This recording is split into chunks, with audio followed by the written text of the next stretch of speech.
শ্রমিকদের বেতন ভাতা যেন কোনোভাবেই আটকে না থাকে সেই লক্ষ্যে কাজ করছে বেবজা।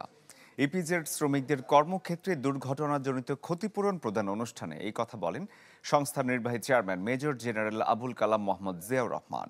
তিনি আরও জানান, কর্মস্থলে দুর্ঘটনায় শারীরিক অক্ষমতাজনিত কারণে শ্রমিকদের পাশে থাকবে বেবজা। এই আর্থিক সুবিধা নিশ্চিতে সহায়তা করবে আন্তর্জাতিক শ্রম সংস্থা আইএলও এবং জার্মান উন্নয়ন সংস্থা।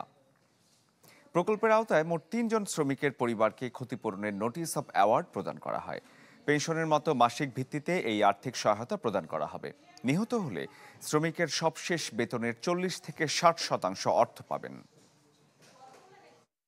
অনেক সময় যখন কোনো ফ্যাক্টরি বন্ধ হয়ে যাচ্ছে বা কোনো কারণে অপারেশন করতে পারছে না, আপনাদের যে বেতন বকেয়া থেকে যায়, এই জিনিসটাকে যাতে আমরা সলভ করতে পারি, এইটা নিয়েও আমরা কাজ করছি। আমাদের দায়িত্ব এনশিওর করা যে আপনাদের যে সেফটি, সোশ্যাল সেফটি যেটা আছে, সামাজিক নিরাপত্তা যেটা আছে, সেটা যেন আমরা নিশ্চিত করতে পারি।